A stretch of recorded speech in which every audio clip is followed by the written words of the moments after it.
Hello everyone, I'm Susharita. Now I'm going to discuss about what is a blockchain. A blockchain is a digital database or ledger that is distributed among the nodes of the peer-to-peer network. And before that, we have to know what is a ledger.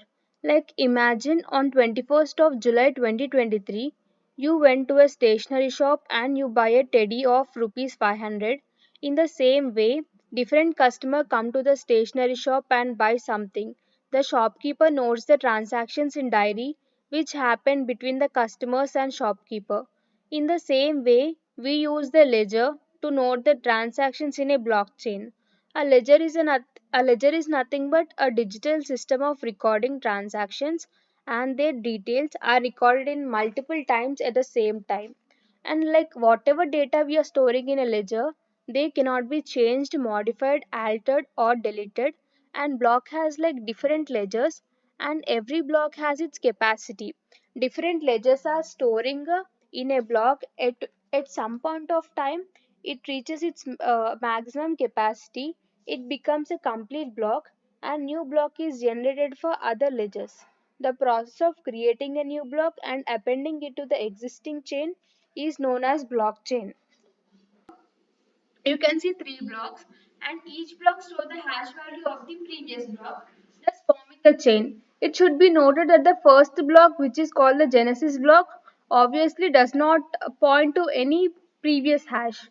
The hash is generated by using the data of the block and the nonce value as input.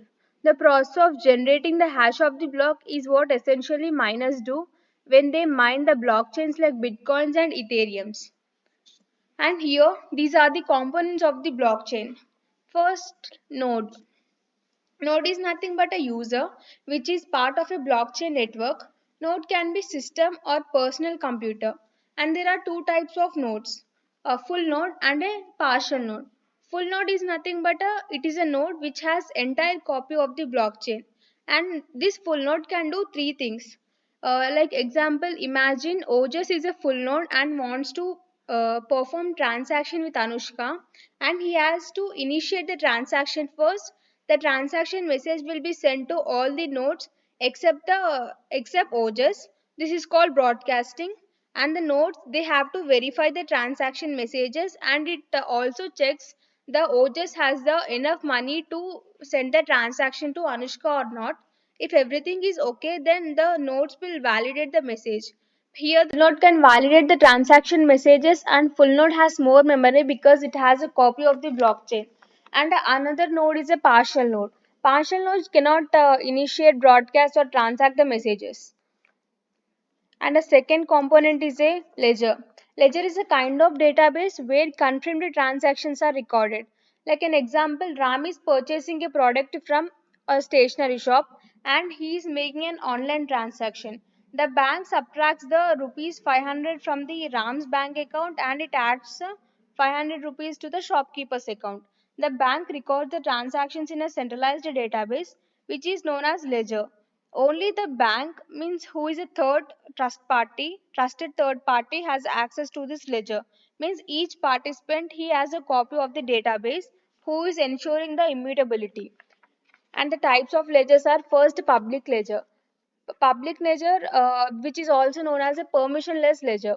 It is a open access network where anyone can join and participate in core activities in a blockchain network. Like example like Bitcoin and Ethereum. Here we can see if I set up my own node and copy this ledger without asking permission. And the next one is a private ledger. Private ledger is nothing but it is a permission ledger where there is a central authority managing access to the ledger. Here if I set up my own node, I cannot copy the ledger. First I have to ask the permission to the central authority which grants me the permission to access the ledger, and then I can copy that. Here it is nothing but a distributed ledger. Here a blockchain platform we don't use any centralized database instead of because node has a copy of the ledger. Here cryptocurrencies such as Bitcoin only stores the balance information in a distributed ledger, And blockchain platforms such as Ethereum, it can store any kind of information such as identity information, patient information, real estate information in a distributed ledger. The third component in a blockchain is a wallet. A blockchain wallet is a cryptocurrency wallet that allows the users to manage the different kinds of cryptocurrencies. And a wallet we are using is a digital wallet. It is a kind of a storage where we can store the cryptocurrencies. And here every wallet has its one public key and one private key. And it helps in wallet security. Like example, Ojas has one wallet in that he has some cryptocurrencies, and if OJS wants Ram's cryptocurrency, he should give the public key. With the help of that public key, the Ram can send his cryptocurrency to OJS. And here OJS will never share his private key to any nodes. And there are two kinds of wallets. One is a hot wallet, another is a cold wallet. First, hot wallet. It is a kind of online wallet. It can be used for day-to-day transactions, and it can be connected with internet, and hackers try to always hack the hot wallet. And cold wallet, which is not connected with the internet, and it is not possible to attack or hack the cold wallet. And the fourth component is a nonce. A nonce is a value or a number that can be used only once. A nonce is a cryptography. It is a number which is used to protect the private communications by preventing the replay attacks. And a nonce is nothing but a random or a pseudo random numbers that authentication protocol attached to these communications. And here we have a header in which it has a like four things like previous hash value, Merkle root, and timestamp and nonce. And here it uses the SHA-256 algorithm to find the correct value, and the process continues until it gets the target hash required. The fifth component of the blockchain is hash. In a blockchain, the hashing is a process of taking an input string of any length and converting it to the output of a fixed length. Now, the fixed length output is known as a hash value. Here, I am taking some input like hello world, and by using some SHA-256 algorithm, the hash value will be this. That if I perform this operation like multiple times, I will get the same hash value here. The sixth component of blockchain is mining, and the blockchain mining is used to describe the process of adding the transaction records to the Bitcoin blockchain, and this is how the Bitcoin mining works. In the first step, the network it creates the hash for the block of transactions to make a new block. Next, in second step, the miners they start generating the hashes using the mining software, and in the third step, the first miner to generate a hash gets to attach the block to their copy of the blockchain. In fourth step, other miners and security nodes check the block is correct or not. In fourth, the miner then receives the block rewards. The seventh component of the blockchain is a consensus protocol.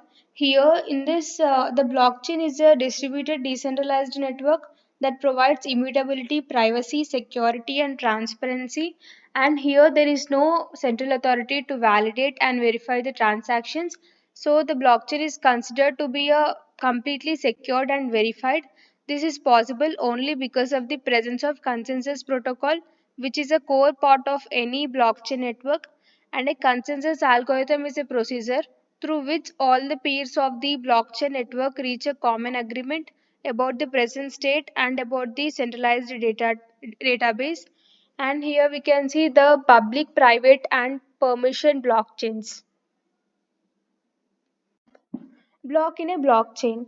In the blockchain, the block is a data structure that stores multiple types of information such as data, record of all transactions, hash, fingerprint of the block, timestamp, data and time value of the block.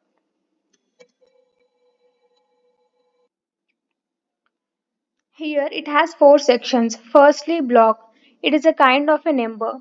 Next, nonce. Nonce is a random or a pseudo number. Next, it is a data section. Next, it is a hash section. Hash of this, which includes all the information we are typing in the data section. And if it always starts with the four zeros. If it starts with four zeros, we can say that the block is signed. If I type something in data section, You can see the value changes and also the background, it turns into red. So this block with this information is not valid or a sign block. And here if I change the nonce number, like